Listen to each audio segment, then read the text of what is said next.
The chains were cold against his wrists. Tay walked through the black halls of the Imperial Palace with his head held high. Two guards in silver armor pushed him forward.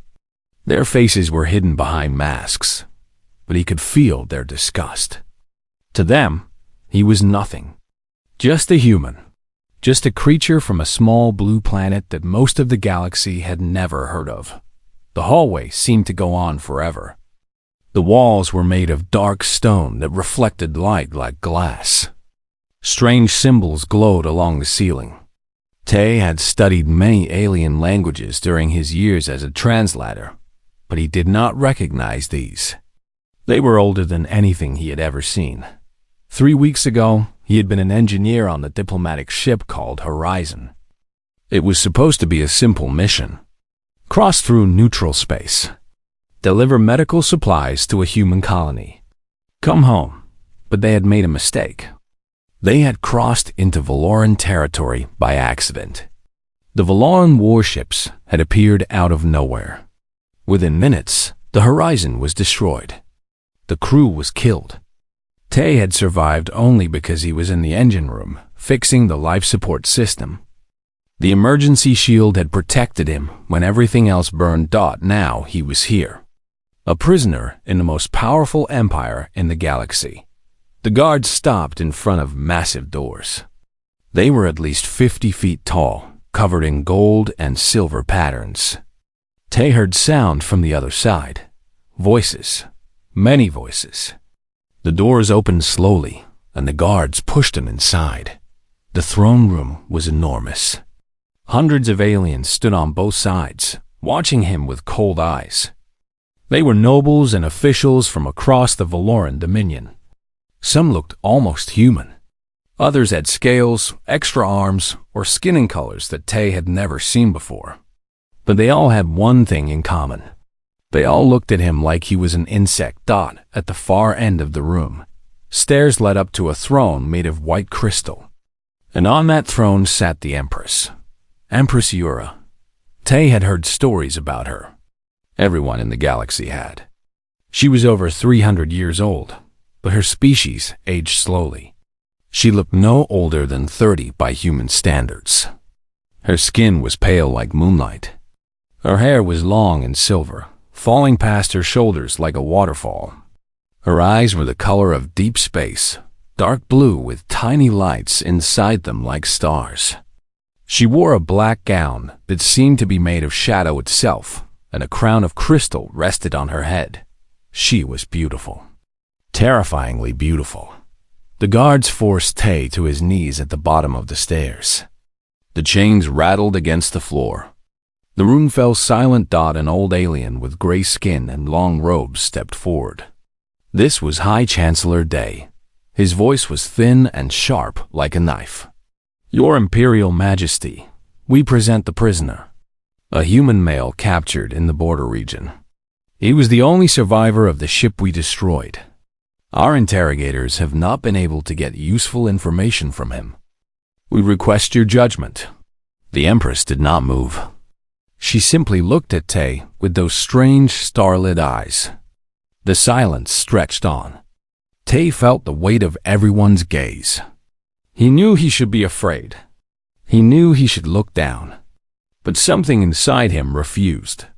Maybe it was pride. Maybe it was just exhaustion. Or maybe he had simply accepted that he was going to die. He met the Empress's eyes and did not look away. A murmur went through the crowd. No one looked at the Empress directly. No one. The Empress raised one hand, and the room fell silent again. She stood up from her throne and began to walk down the stairs. Her footsteps made no sound. The crowd parted as she moved through them. Even the guards stepped back. She stopped right in front of Tay. This close. He could see that her skin had a faint glow to it. Her eyes seemed to look right through him, seeing things that others could not see. She studied him like a scientist studying a strange new creature. They tell me you have been a difficult prisoner, she said. Her voice was soft but clear. It carried through the entire room without effort. They tell me you refused to speak about your mission. They tell me you refuse to beg for mercy. Tay said nothing. They also tell me that you fixed your dying ship's life support system while it was exploding around you. That you kept yourself alive for 6 hours in the wreckage before my soldiers found you. That is impressive for a human. Still, Tay remained silent. The Empress tilted her head slightly. Why do you not kneel properly? Why do you look at me when others would look away? Tay's voice was rough from days of not speaking. Because I have already accepted that I might die. Fear has no power over a man who has made peace with the end. The crowd gasped. No one spoke to the Empress like that. No one. But the Empress did not look angry. Instead, something changed in her eyes. It was small, barely visible, but Tay saw it. Interest. Curiosity. She raised her hand, and a small device on her wrist glowed. She was reading his body's signals. His heart rate. His blood pressure. His brain activity. You are not lying, she said slowly. Your heart is calm. You truly have accepted death. I have. How strange. She walked around him in a slow circle. In 10,000 years, I have watched countless prisoners stand where you stand. Kings and generals and warriors from mighty empires. All of them begged. All of them pleaded. All of them were afraid. But you, a simple human from a young and small species, you are at peace. She stopped in front of him again. What is your name? Kang Tay. Kang Tay, she repeated, as if tasting the words. What did you do on your ship? I was an engineer and translator, not a soldier. No, not a spy? No. She stared at him for a long moment. Then she turned to face her court. This human will remain in the palace, she announced. He is under my personal protection. No one is to harm him. No one is to question him. He will be given quarters in the guest wing. The reaction was immediate. Chancellor Day stepped forward, his face twisted with shock. Your Majesty, this is highly irregular. He is an enemy prisoner. He should be interrogated and executed according to law. A tall alien in military armor spoke next. This was General Huan, commander of the Imperial Guard. His voice was harsh with barely hidden anger. The humans have been a thorn in our side for years. Their ships constantly enter our space. This one should be made an example of. Lady Nari, a noble woman in purple silk, added her voice. The court will talk, Your Majesty. Keeping a human in the palace will cause scandal. The Empress turned back to face them. Her expression did not change, but suddenly the temperature in the room seemed to drop. When she spoke, her voice was like ice. My word is law. No one else spoke after that. The Empress looked at Tay one last time. Something passed between them. A silent understanding. Then she walked back to her throne and sat down. The guards grabbed Tay's arms and pulled him to his feet. They led him out of the throne room through a different door. As he walked, he could feel the eyes of the entire court following him. He did not know what had just happened. He did not know why he was still alive. But one thing was certain. His life had just changed forever. The guards took him to a room that was larger than his entire apartment. Back on Earth, there was a bed with silk sheets. A window that looked out over an alien city stretching to the horizon. Food was brought to him. His chains were removed. A servant gave him clean clothes. Tay stood by the window for a long time, watching the twin suns set over the capital. Somewhere out there, Earth was spinning in its little corner of the galaxy. His sister Hannah was probably wondering if he was still alive. His parents were probably mourning. He touched the glass with his fingertips. What do you want from me, Empress? He whispered to the empty room. There was no answer. Only the sound of the alien wind outside. But somewhere in the palace, in a throne room now empty of crowds, Empress Yura sat alone. Her eyes were closed. Her fingers touched the armrest of her throne lightly. For the first time in centuries, She found herself thinking about something other than war and politics and the endless weight of rule. She was thinking about a human with calm eyes who looked at death and did not flinch, and she smiled. The days passed slowly in the palace. Kang Tae was not a prisoner, but he was not free either. He could walk the gardens. He could eat in the dining halls. But guards always followed him. Eyes always watched him. The nobles of the court looked at him like he was a strange animal that had wandered into their home. On the third day, the Empress summoned him. He followed a servant through winding corridors until they reached a small room filled with books and scrolls. The Empress sat at a table, dressed in simple white robes instead of her formal gown. Without her crown, she looked almost normal. Almost. "Sit," she said. Tae sat across from her. A strange board was placed between them. It had pieces made of crystal in different shapes. "Do you know this game?" she asked. "No. It is called Void Strategy. The rules are complex. Most beings take years to learn it properly." She pushed the board toward him. "I will teach you. Then we will play." Tae listened as she explained the rules. The game was indeed complex. There were dozens of different pieces, each with different movements. The board itself had hidden layers that could be activated. Some pieces could combine. Others could split. It was like chess, but 100 times more complicated. They played. Tae lost badly. The Empress defeated him in less than 50 moves. But she did not seem disappointed. Instead, she looked curious. "You made an interesting choice in the middle game," she said. "You sacrificed your strongest piece to protect several weaker ones. Most players would never do that. The strong piece was already surrounded. It was going to die anyway. At least this way, it died for something." The Empress leaned back in her chair. "Tell me about humans. What do you want to know?" "Everything." So Tae talked. He told her about Earth, about its oceans and mountains and forests, about human cities and villages, about human art and music and food. The Empress listened without interrupting. Her dark eyes never left his face. When he finished, she asked another question. "How long do humans live?"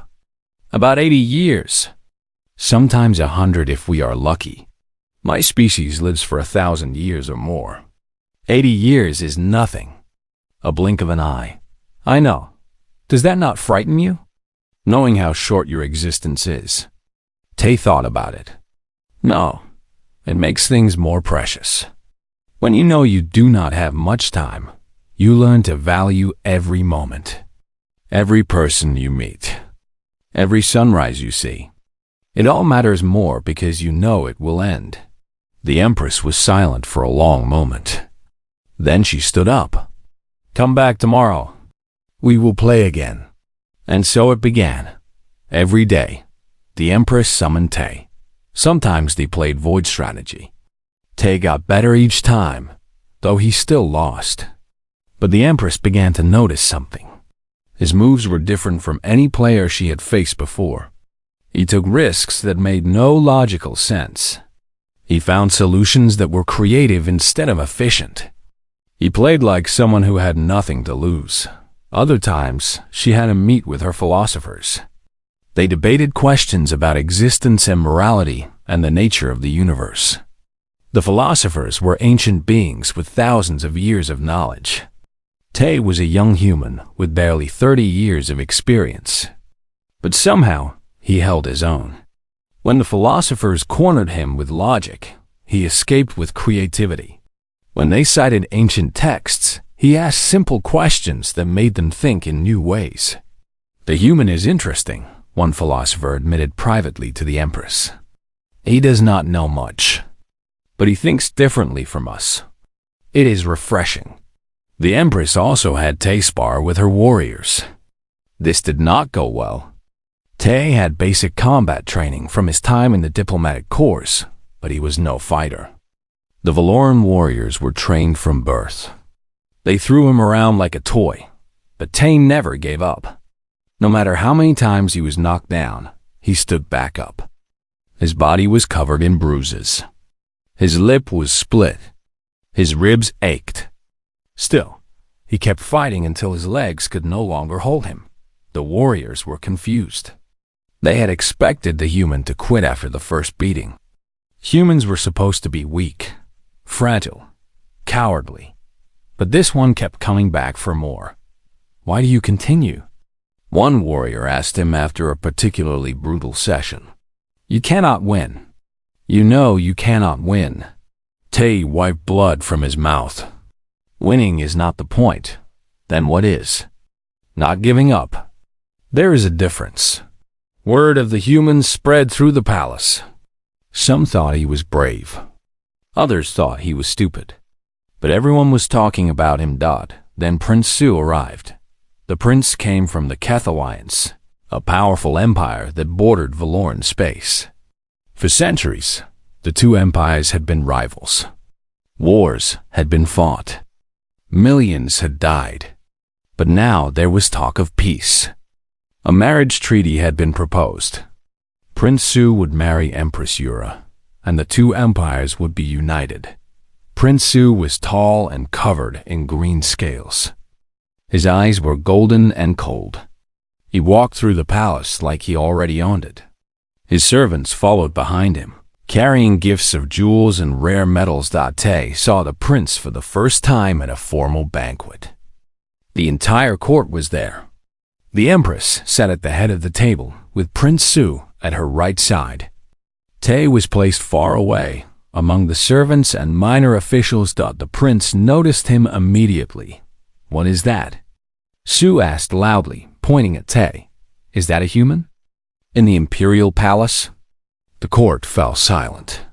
All eyes turned to Tay. "He is a guest," the empress said calmly. "A guest?" The prince laughed. "Humans are barely civilized. They eat dead animals. They fight among themselves constantly. They destroy their own planet with pollution. And you let one into your palace?"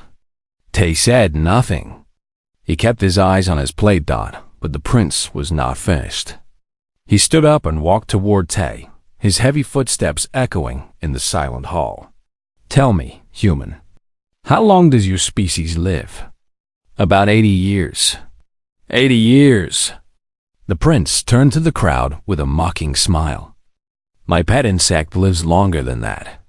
"And how long has your species been traveling among the stars?" "About 300 years. 300 years. Do you know how old my empire is?" 15,000 years. Your entire civilization is younger than some buildings in my capital. He leaned close to Tay, his golden eyes gleaming. "You are insects. Less than insects. You should be grateful we even notice you exist." The court laughed. Noble ladies hid their smiles behind their fans. Lords nodded in agreement. Tay looked up at the prince. His voice was quiet but clear. "We live short lives, so we learn to love deeply. We have fragile bodies, so we learn to build tools. We had primitive technology, so we looked at the stars and refused to stop reaching. In 300 years, we went from riding horses to flying among the stars. How long did it take your people?" The laughter stopped. Prince Su's scales flushed darker with anger. Everyone in the room knew the answer. The Keth had taken 12,000 years to achieve spaceflight. 12,000 years of slow, careful progress. Humans had done it in 3 centuries. "You dare speak to me like that?" The prince hissed. "You asked me questions. I answered them." The prince raised his hand as if to strike Tay, but a voice cut through the tension like a blade. "Enough." The empress had not moved from her seat. She had not raised her voice. But somehow, her single word filled the entire hall. Prince Su lowered his hand slowly. His face was twisted with rage, but he forced a smile. "Of course, Your Majesty. I was merely curious about your interesting pet." He returned to his seat. The banquet continued. But something had changed. The court had seen a human stand up to one of the most powerful princes in the galaxy, and they had seen the Empress defend him. That night, Yura came to Tay's quarters alone. She did not knock. She simply appeared in his doorway like a ghost in white silk. "You should not have spoken to him like that," she said. "I know. He is dangerous. His family has destroyed entire planets for lesser insults. I know that too." The Empress stepped into the room and closed the door behind her. For a long moment, she just looked at him. "Tell me about human families," she said finally. Tay was surprised by the question. "What do you want to know? How does it work? Your family structure?" So Tay told her. He talked about his parents, who had been married for 40 years. About how they still held hands when they walked. About his sister Hana, who was probably worried sick about him. About Sunday dinners and birthday celebrations, and the way his mother always made his favorite food when he visited home. "It sounds chaotic," Yura said. "All those emotions. All that attachment. It is. But it is also wonderful." "Wonderful," she repeated, as if the word was foreign to her. "Do you not have family?" Tay asked. "I had parents once. They died in a war long ago. I have ruled alone ever since." Her voice was flat, emotionless. "In my culture, rulers do not form attachments. It is considered a weakness. In my culture, we believe love is strength." The Empress looked at him with those starlit eyes. Something flickered in their depths. Something that might have been loneliness. Or longing. Or both. She did not leave until the first light of dawn crept through the window. And when she was gone, Tay stood by the window again. Watching the alien sunrise. He was beginning to understand why she had kept him alive. She was not looking for information. She was not looking for a pet or a toy. She was looking for something she had never had before. Connection. The news spread across the galaxy like fire. Within hours, every planet knew. The most powerful empress in existence had rejected a prince and chosen a human. A human. The species that most galactic civilizations considered barely worth noticing. The reactions were immediate and violent. The Keth Alliance recalled all their ambassadors. Prince Su returned to his homeworld and demanded revenge. His family controlled one of the largest military forces in the galaxy. War was no longer a possibility. It was a certainty. 3 noble houses in the Valoran Dominion declared that they no longer recognized the Empress's authority. They refused to pay taxes. They refused to send soldiers. They said that Yura had lost her mind and was no longer fit to rule. Assassination attempts against Tay tripled. Poison in his food. Bombs in his quarters. Snipers in the gardens. Every day brought a new threat. The palace security worked constantly just to keep him alive. But something unexpected also happened. The common people loved it. For thousands of years, they had watched nobles marry nobles. Power stayed with power. Wealth stayed with wealth. The same families ruled generation after generation, while ordinary people struggled and suffered. Now, their empress had chosen someone with nothing. No noble blood, no ancient family, no connections to power. She had chosen a man simply because she loved him. Songs were written about it. Stories spread in markets and taverns. Children played games where they pretended to be the human who won the empress's heart. For the first time in living memory, the common people felt hope. If a human could become the consort of the empress, then maybe anything was possible. Humans across the galaxy felt the change most strongly. They had always been the newcomers, the young species, the ones who were tolerated but never respected. Other races looked down on them, called them primitive, made jokes about their short lives and emotional nature. But now one of their own stood beside the most powerful ruler in existence. Human diplomats walked a little taller. Human traders negotiated with more confidence. Human colonies that had been ignored suddenly found themselves receiving attention.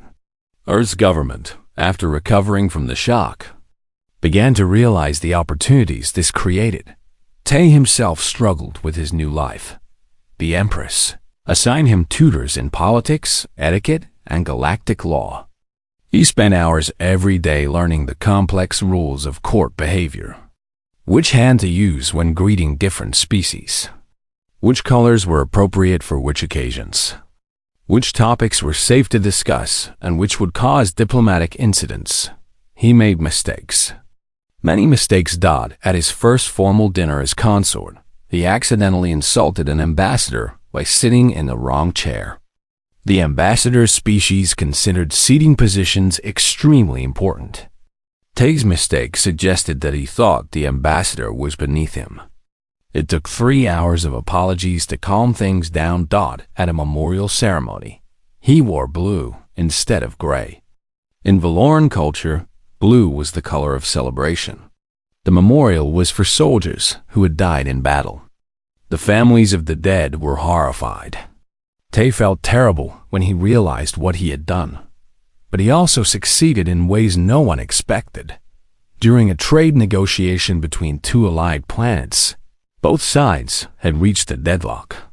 They had been arguing for months about the distribution of mining rights. Neither side would give in. The talks were about to collapse. Tay asked to see the numbers. He studied the proposals from both sides. Then he suggested something neither had considered. Why not share the mines equally but rotate control each year? That way, both sides get full access but at different times.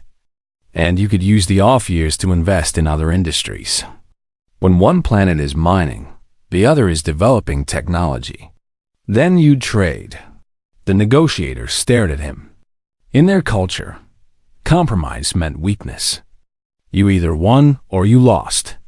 The idea of creating a system where both sides could win was strange to them, but they tried it. And it worked. Word of the human's strange problem-solving spread. More disputes were brought to him. A famine crisis in an outer colony needed a solution. The planet's water systems had failed, and traditional repairs would take months. Tay designed a new reclamation system in 3 days using parts from damaged ships. Valoran engineers said it should have taken much longer. How did you do that? They asked him. Humans have to solve problems fast, Tay explained. We do not have thousands of years to figure things out. We only have decades. So we learn to think quickly and use whatever we have available. The engineers looked at each other. They had never thought of short lifespans as an advantage before. The Empress watched all of this with growing wonder. She had ruled alone for so long. Decisions had always been hers to make. Burdens had always been hers to carry. Now she had someone to share them with. Someone who challenged her thinking. Someone who made her laugh when she was tired. Someone who saw her as a woman, not just a symbol. Their relationship deepened slowly. At first, it was political. Two people joined by circumstance. But as weeks passed, something real began to grow between them. They ate meals together. They walked in the gardens late at night when no one was watching. They talked about everything and nothing. About philosophy and food. About memories and fears. About what they wanted from life. Yura told him about her childhood. Her parents had been killed in a war when she was young. She had been raised by advisors who taught her that emotions were weakness. That rulers must be cold and distant.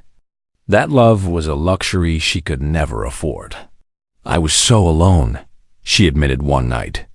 For 300 years, I was surrounded by people, but completely alone. Everyone wanted something from me. No one wanted just me. Tay held her hand. I know what loneliness feels like. When I was floating in that destroyed ship, waiting to die, I felt more alone than I ever had in my life. But I also found peace. I realized that the people who loved me would remember me. That was enough. Humans are strange. Yura said softly. I know. You find strength in things we consider weakness. Maybe that is why we survived. We should not exist, you know. By all logic, humans should have destroyed themselves long ago. We fight. We hate. We do terrible things to each other. But we also love. We create. We dream. Somehow, the good outweighs the bad. We keep going. The Empress looked at him with those strange starlit eyes. I want to learn how to do that. Do what? Keep going. Find hope even when things are dark. I have ruled this empire for so long by being strong. But strength alone is exhausting. I want to learn how to have hope. Tay smiled. Then I will teach you. It is what humans do best. Their first kiss happened on a balcony overlooking the capital city. It was gentle, uncertain. Neither of them quite knew what they were doing. But it was real. I think I am falling in love with you, Yura whispered. I know I am falling in love with you, Tay replied. The political situation continued to worsen. The Keth Alliance massed ships along the border. The rebellious noble houses gathered their forces. Chancellor Day warned that war could come at any moment. But in the eye of the storm, two people from different worlds had found something precious. They had found each other, and they were willing to fight for it. Tay knew that the galaxy was watching him, judging him, waiting for him to fail. He knew that powerful enemies wanted him dead. He knew that even some of the Empress's own people hoped he would disappear. But he also knew something they did not. He had survived the destruction of his ship. He had survived the throne room. He had survived the combat drone. He had survived everything the galaxy had thrown at him so far. Humans were survivors. It was in their blood. It was in their history. It was in their very nature. And Kang Tay was not going to stop surviving now. Not when he finally had something worth living for. The pressure on Empress Yura grew stronger every day. Prince Su's diplomats met with her council constantly. They talked about trade agreements, military alliances, shared technology. The marriage treaty would bring peace between two great empires. It would end centuries of conflict. It would save millions of lives. Chancellor Day begged her to see reason. Your Majesty, this alliance is too important. Prince Su is wealthy, powerful, and from an ancient bloodline. He is a perfect match for you. Please, think of your empire. General Huan, though he had lost his position after the incident with the training drone, still had allies in the court. They whispered that the Empress had become soft, that she was distracted by a human pet, that she was no longer fit to rule. Lady Nari worked in the shadows. She spread rumors that Tay had used some kind of human chemical to control the Empress's mind. She paid servants to spy on his every move. She tried to find anything that could be used against him, but Tay did nothing wrong. He attended no secret meetings. He plotted no conspiracies. He simply lived his strange new life in the palace, waiting to see what would happen next. The assassination attempt came on a normal morning. Tay had been summoned to a training arena for another sparring session. When he arrived, the arena was empty except for a single combat drone. The machine floated in the center of the room, its metal body gleaming under the lights. Your sparring partner today, said a voice over the speaker.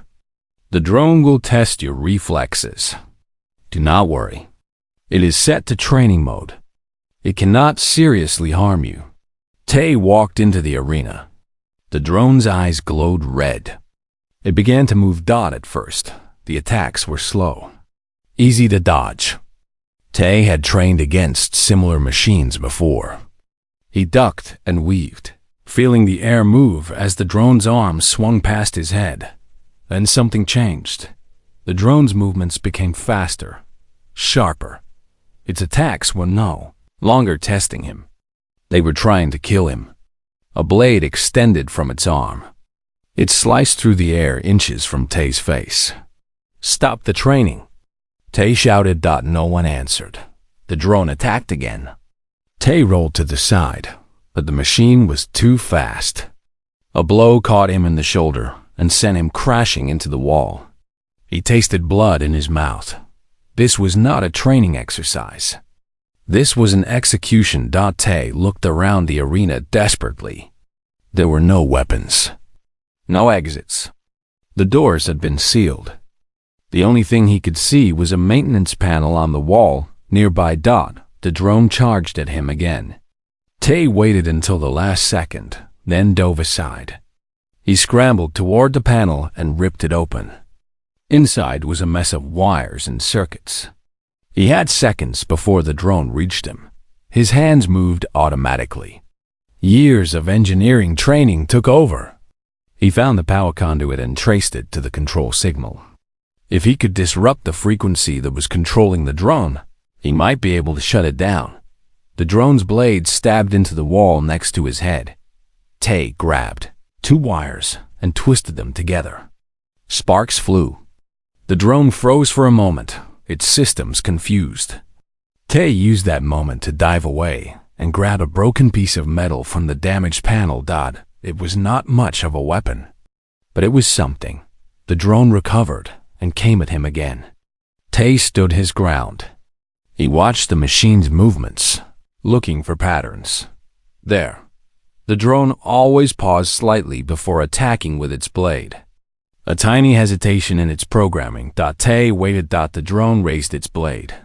Tay moved. He ducked under the attack and jammed his piece of metal into the joint where the drone's arm met its body. The metal scraped against circuits. The arm went limp. Tay pulled his weapon out and stabbed again, this time into the drone's central processor. The machine shuddered. Sparks flew from its chest. Its eyes flickered from red to dark. Then it crashed to the ground. Tay stood over the dead machine, breathing hard. Blood dripped from a cut on his forehead. His shoulder screamed with pain. But he was alive. The doors opened. Guards rushed in. Behind them came the Empress, her face pale with something that might have been fear. What happened? She demanded. The truth came out quickly. The drone had been reprogrammed. Its safety limits had been removed. Someone had wanted Tay dead and had nearly succeeded. The investigation found the truth within hours. The order had come from General Huan's supporters. They had decided that if the Empress would not remove the human herself, they would do it for her. The Empress's response was swift and terrible. General Huan was dragged from his prison cell and brought before the full court. His allies were arrested. Their families were disgraced. The general himself was stripped of all titles and honors. He would spend the rest of his life in the deepest prison on the darkest moon in the empire. Let this be a lesson, the Empress said to the silent court. Anyone who harms those under my protection will suffer the same fate. My word is law. My protection is absolute. Do not test me again. No one spoke. No one dared to breathe. The day of the treaty signing arrived. The throne room was filled with the most powerful beings in the galaxy. Diplomats from 100 worlds watched through holographic screens. Reporters from every news network recorded every moment. This was history being made. Prince Su stood at the base of the throne, dressed in ceremonial armor of gold and green. He looked magnificent, powerful, certain of his victory. The marriage contract was placed on a table between him and the throne. All that was needed was the Empress's signature. Then she would be his wife. The two empires would be united. Peace would reign. Empress Yura descended from her throne. The crowd held its breath. Prince Su smiled. The Empress walked toward the table. Then she walked past it. She walked past Prince Su without a single glance. She walked through the crowd, which parted before her like water. She stopped in front of Kang Tay, who stood among the servants in the back of the room. The silence was absolute. Kang Tay of Earth, the Empress said. her voice carrying to every corner of the room. I have watched you for many weeks now. I have tested you in ways you did not even know. I have seen you face death with courage. I have seen you stand against those who mocked you. I have seen you refuse to give up, no matter how many times you were beaten down. Tay stared at her, his heart pounding. In 10,000 years of rule, she continued, I have met kings and emperors. I have met warriors and scholars. I have met the most powerful beings in the galaxy. But none of them have ever looked at me and seen me. They see the crown. They see the power. They see what they can gain from me. But you looked at me and saw just a woman. A lonely woman who was ruled alone for far too long. She reached up and removed the imperial ring from her finger. It was the symbol of absolute power. The most important object in the entire empire. She placed it in Tay's palm. I declare you my chosen consort. My equal. My husband. The room exploded. Prince Su screamed in rage. His scales turned black with fury. This is an insult. The Keth Alliance will not be humiliated like this. There will be war. Lady Nari fainted, falling to the floor in a heap of purple silk. Chancellor Day dropped his ancient staff. It shattered on the floor, but he did not seem to notice. Noble lords and ladies shouted in confusion and anger. Some demanded the Empress reconsider. Others declared that she had gone mad. The diplomats from other worlds watched with wide eyes, hardly able to believe what they were seeing. In the middle of the chaos, Tay looked at the ring in his hand. Then he looked at Yura. I am just a human, he said quietly. Yes, she replied. That is precisely why. I have no power, no wealth, no important family. I cannot give you anything. You have already given me something no one else ever could. You have given me honesty. You have looked at me without wanting anything from me. Do you know how rare that is? Do you know how long I have waited for someone like you? Tay closed his fingers around the ring. He looked at the angry crowd around them. At Prince Su, whose eyes promised death. At the chaos he had somehow caused just by surviving. They will hate me, he said. Yes. They will try to kill me. Yes. They will never accept me. Perhaps. The Empress took his hand in hers. But I have accepted you. And in this empire, my word is law. She turned to face the crowd. The noise slowly died down as everyone realized she was about to speak. The decision is made, she announced. There will be no treaty with the Keth Alliance. There will be no marriage to Prince Su. Kang Tay of Earth is my chosen partner. Anyone who challenges this decision challenges me directly. Prince Su stepped forward, his hand on his weapon. You will regret this, Empress. The Keth do not forgive insults. We will burn your worlds. We will salt your planets. We will make you watch as everything you love is destroyed. The Empress did not flinch. Then try. The prince stared at her for a long moment. Then he turned and stormed out of the throne room, his servants hurrying after him. The court remained in shock. No one knew what to do. No one knew what to say. The Empress led Tay out of the room through a private door. When they were alone in the corridor, she finally let out a breath. That could have gone better, she admitted. Tay looked at her. Why me? Really? She was silent for a moment. Then she spoke. Because when you looked at me in that throne room, all those weeks ago, you were the first person in centuries who was not afraid. You did not want my power. You did not want my wealth. You did not want anything from me. You were just a man facing death with dignity. Prince Su's message arrived on a cold morning. It was broadcast to every screen in the empire. His scaled face filled the holographic display, his golden eyes burning with hatred. Empress Yura has insulted the Keth Alliance, he announced. She has broken her word. She has chosen a creature barely worth calling sentient over a prince of royal blood. But the Keth do not start wars over personal matters. We have a more elegant solution. He paused for effect. One invoked the trial of worth. The court went silent. Tay saw fear on faces that had never shown fear before. Even Chancellor Day went pale. What is the trial of worth? Tay asked Yura later, when they were alone. Her face was like stone. It is an ancient law, older than my dynasty. When someone is accused of being unworthy of their position, anyone can challenge them to single combat. If the challenger wins, the accused must give up their position. If they lose, the challenger must leave forever. So Prince Su wants to fight me. Yes, and if I lose, our marriage will be annulled. You will be executed. The treaty will be signed as if nothing ever happened. Her voice cracked slightly. I cannot stop this. The law is older than my power. If I interfere, I will look weak. The rebellious nobles will use it as an excuse to attack. Tay nodded slowly. Then I will fight. You cannot win. Prince Su is a trained warrior. His species is stronger, faster, and more durable than humans. He has been fighting for 200 years.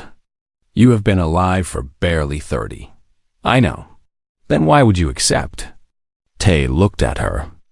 Because if I run, everything we have built together means nothing.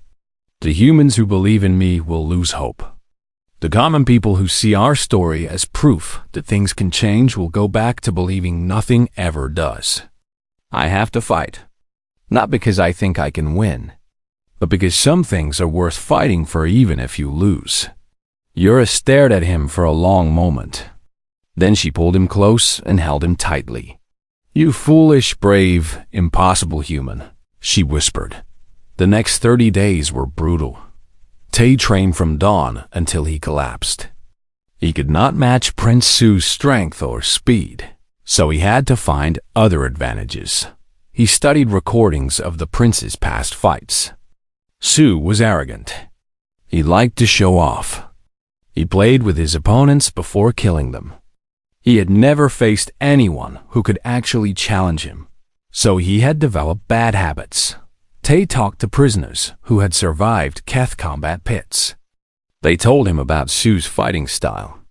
The prince always started with a heavy overhead strike. He favored his right side. He got angry when he was frustrated, and anger made him sloppy. Tay visited the arena where the fight would take place. He memorized every inch of it. The placement of pillars, the angle of the lights, the texture of the floor. He needed to know the battlefield better than his enemy did. His body was pushed to its limits. Human muscles could not match Keth muscles, but they could be trained to be faster, more efficient, more resilient.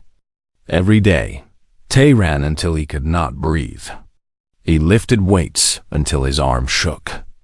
He practiced dodging attacks until his reflexes were sharp as glass. The entire galaxy watched as the day approached. Betting markets opened.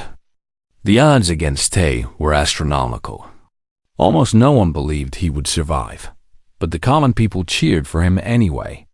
They painted his name on walls. They sang songs about his courage. They prayed to gods they barely believed in. On Earth, his sister Hana watched the news with tears in her eyes. Her little brother was about to fight for his life against a monster, and she could do nothing but watch. The day of the trial arrived. The arena was filled with thousands of spectators. Billions more watched through holographic feeds. The most powerful beings in the galaxy sat in special boxes above the fighting floor. Prince Su's family was there, already celebrating their expected victory. The rebellious noble houses waited eagerly for Tay's death. Chancellor Day sat with his head bowed, unable to watch. The Empress sat alone in the imperial box. Her face showed nothing, but her hands gripped the armrests so tightly that her knuckles turned white. Prince Su entered first. He was massive, 8 feet tall and covered in thick green scales. His armor gleamed like gold. In his hand, He carried a plasma blade that hummed with deadly energy. Then Tay entered. He looked small, fragile. Human. The crowd murmured. Many had never seen a human in person before. They were surprised by how ordinary he looked. No claws, no scales, no natural weapons of any kind. Just a man in light armor, carrying a simple metal blade. Prince Su laughed. This is what the great Empress chose? This pathetic creature? I almost feel bad about killing something so helpless. Tay said nothing. He took his position across from the prince and waited. The signal was given. The trial began. Prince Su attacked immediately. Just as Tay had expected, he started with a heavy overhead strike. Tay dove to the side. The plasma blade cut through the air where his head had been a moment before. Su swung again and again. Each blow was powerful enough to cut through steel. Each blow missed by inches. Tay kept moving, kept dodging, never staying in one place long enough to be hit. Stand still and fight. Su roared, but Tay knew better. A direct fight meant death. His only chance was to make Su tired. Make him angry. Make him make mistakes. The fight continued. Minutes passed. Su kept attacking. Tay kept dodging. The crowd grew restless. This was not the quick execution they had expected. Tay used the arena against his enemy. He led Su toward pillars and made him crash into them. He positioned himself near bright lights and let them blind the prince's eyes. He moved constantly, never letting Su predict where he would be next. But he was not fast enough to avoid everything. A blow caught his arm. The blade cut through his armor and into his flesh. Blood sprayed across the floor. The crowd gasped. Tay stumbled but did not fall. He gripped his wounded arm and kept moving. Another blow caught his leg. He crashed to one knee. Su stood over him, plasma blade raised for the killing strike. Did you really think you could win? Su sneered. You are nothing. Your species is nothing. After I kill you, I will destroy every human colony in the galaxy. I will burn Earth itself. Your entire race will pay for this insult. Tay looked up at him. Blood dripped from his wounds. His body screamed with pain. But his eyes were calm. You talk too much. He rolled aside as the blade came down. It missed him by a hair. Tay came up behind the prince and stabbed his simple blade into the gap between the scales on Su's leg. Su screamed in surprise. It was not a deep wound, but it was the first time in the entire fight that Tay had managed to hurt him. The prince's rage exploded. He attacked wildly, without control. His swings were powerful but sloppy. Exactly what Tay had been waiting for. The fight became a dance. Tay dodged and struck. Dodged and struck. Each cut was small. Each wound was minor. But they added up. Su began to slow down. The blood loss affected him. The frustration clouded his judgment. An hour passed. Then, too, the crowd had never seen anything like it. Tay should have been dead within minutes. But he was still standing. Still fighting. Still refusing to give up. Su was breathing hard now. His golden eyes were wild with disbelief. How was this possible? How could a human survive this long against him? He charged one final time, putting all his remaining strength into a single devastating attack. Tay did not dodge. Instead, he stepped forward. The plasma blade caught him in the side. It burned through armor and flesh. The pain was beyond anything he had ever experienced. But Tay's blade found its mark too. It slid through the gap in Su's neck armor. Through scales. Through muscle. Into the prince's throat. They stood frozen for a moment. Enemy and enemy. Locked together in a final embrace. Then Prince Su fell. The arena was silent. No one could believe what they had just witnessed. A human had defeated one of the most powerful warriors in the galaxy. It was impossible. And yet it had happened. Tay swayed on his feet. His vision blurred. Blood poured from his wounds. He had won, but he was dying. He heard someone screaming his name. Running footsteps. Then Yura was there, holding him in her arms. She was crying. He had never seen her cry before. "You fool!" she sobbed. "You beautiful, stupid, wonderful fool. Did I win?" He asked weakly. "Yes, you won. Now stay with me, please. Do not leave me." Medical teams rushed in. They carried him away on stretchers. Machines beeped and whirred as they fought to save his life. For 3 days, Tay hung between life and death. The best doctors in the Empire worked on him constantly. Yura never left his side. She held his hand and whispered to him. Told him stories. Told him about the future she wanted them to have together. On the 4th day, Tay opened his eyes. Yura was there, asleep in a chair beside his bed. She looked exhausted. Her silver hair was messy. Her royal gown was wrinkled. She had never looked more beautiful. "Hey," Tay said softly. Her eyes snapped open. For a moment, she just stared at him. Then she threw herself forward and kissed him. "Never do that again," she said against his lips. "No promises." She laughed and cried at the same time. The aftermath was everything Tay had hoped for.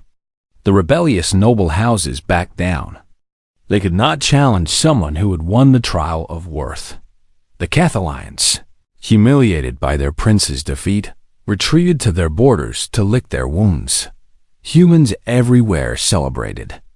Their hero had proven that humanity was not weak, not primitive, not insignificant.